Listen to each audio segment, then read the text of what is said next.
further to more on the ETF story, because I know it's of interest to people right now, is that the next movement in the ETF market is what had traditionally started out as a passive investment. You buy the S&P 500, or you can buy the NASDAQ 100, or you buy the TSE 60, or what we call the TSE Completion Index, which is the other shares. Remember, you used to have the TSE 300? Yep. And now they have the TSE 60, and then the other 240 stocks are what's called the Completion Index, or mid-caps in Canada. Now the newest phenomena coming up in the ETF world is actively managed ETFs. Actively managed ETFs. What that means is that traditionally ETFs were passive, so you wanted to buy the TSX, that's exactly what you got, right? And yep. So there was no changes to the index regardless of the market. It was passive in nature. Yep.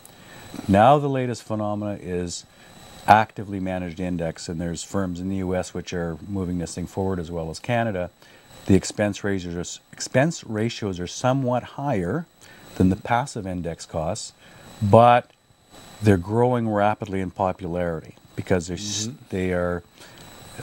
they kind of cut out a lot of the expenses, make it easier to manage and more appealing to investors than mutual funds. So, as I said at the beginning of our conversation, I think the days of mutual funds, the way they're distributed now, are on the way out. Are on the way ever. And so anybody out there that's got a mutual fund license should be getting a securities license if he wants to stay in the business. I think that's wants to stay on top of it.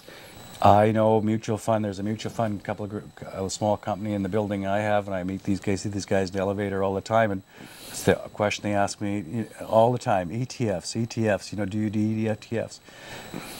But I think that it's if you may want to get your security stick. So you're doing your people a favor by getting a securities license and putting them to ETFs, because if you haven't, you've just fallen behind. Well, I think not only that, I mean, most investors sooner or later, they've been writing about this in various financial press for some years now, and talking about Jonathan Chevreau. Chevreau is a great proponent of it.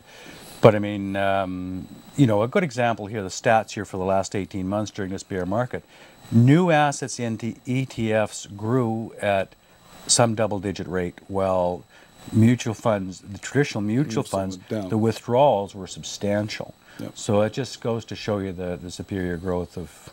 Now let me say a couple of things about ETFs, because I know it's of widening interest not only in Canada but the United States and globally, is that ETFs make it easier to make stupid mistakes. And let me put it this way. Just a second. ETFs make it easier to make stupid mistakes. Right. This does not sound good. I know. Okay. There's good things and there's bad things regarding ETFs, and let's just consider a few of them. Owning a traditional mutual fund, I mean, typically, if you were advised properly, you were basically sold on the long term. Mm-hmm. You don't flip around. Dollar cost averaging and all the traditional good money management techniques. Buy and hold. Right. Balance your portfolio. And of course, traditionally, it has been the practice over the last many years, as you know, with heavy deferred sales charges to exit these positions. You were loath to change things too often because you'd trigger these heavy-duty expenses. When you have a portfolio of ETFs, they're liquid like any stock, and the penalties for selling or changing things around is minuscule. There is no penalty. It's just a small commission to sell it.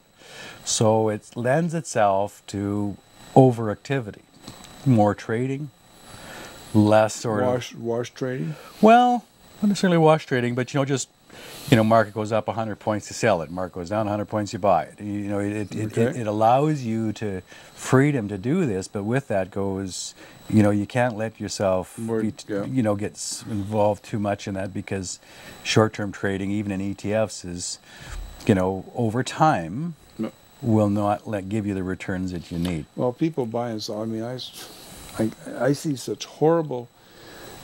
I'm going to make a comment that every third person that comes into me with a stock portfolio, I think, should sue their broker. Yeah, there you go.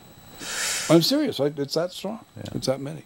Because they're selling and buying, and I look at the end of the year and they got the same damn thing, and all this happens, they paid $20,000 in fees. I'm talking about big accounts, not one where there's $12,000 in or something. Okay, we talked about ETFs, and I talked about the fact that management, and this gets into the same thing, as should you go and see a management or financial consultant that's a fee-for-service person, or should you see one that's Right. Great. free topic. okay, because so far as I know, I was the first person in Canada to be in a yellow page phone book under financial consultants on a fee-for-service basis. Right. I did it in '72.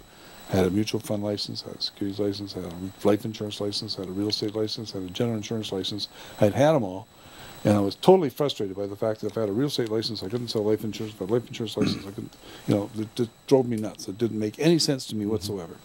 And I did have, so far as I know, was the first or second person in Canada to get a mutual fund license and a life insurance license at the same time. I had to get them in 2 different provinces. Right. So I was really down on this whole licensing regimen. The concept of being able to do everything at a one-stop shop made sense, but so you get companies that sort of have one-stop shop.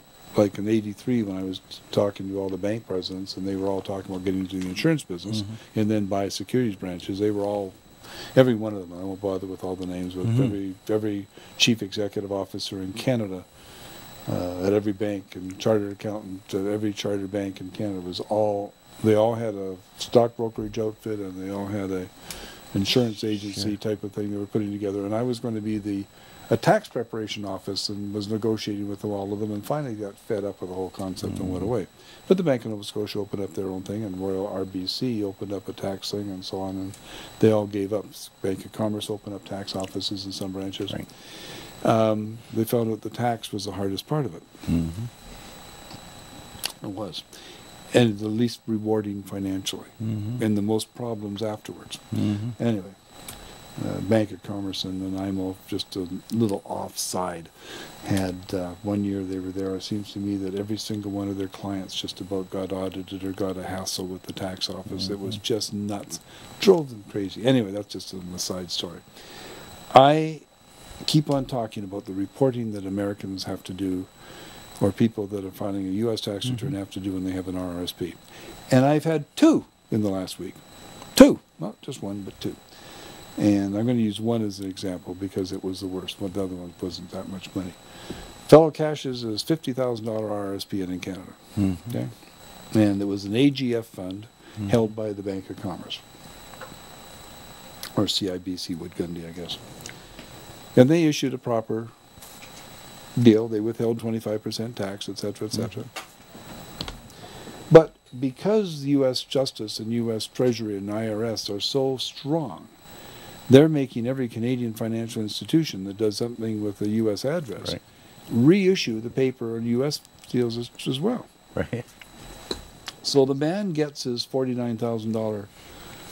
And I'm telling the story, and I hope you're watching this because I didn't intend to tell this, but this is one of the people I told to watch tonight. Right. And if you want to phone and ask a question, go right ahead. The number is 1-866-980-0499. And if he isn't watching tonight, then he's not getting the full benefit because I'm asking you to make some comments on this. So he gets his deal. We do the tax return. It's all neat and tidy. It's done on the Form 8891, which is specifically is there for reporting a Canadian RRSP. That's what it says right on top of the form. It's got a place. How much did you take out gross? How much was taxable?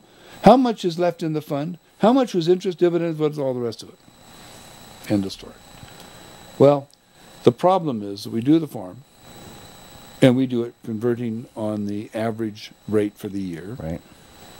The company issues him a 1099 div for the Canadian RRSP showing the dividends. And there's 3 AGF funds, so they issue 1 for this fund, 1 for that fund, 1 for that fund. So the IRS gets all these 1099 divs that haven't been dealt with on the tax return because they're on the Form 8891, and they demand a Schedule D for all this stuff, and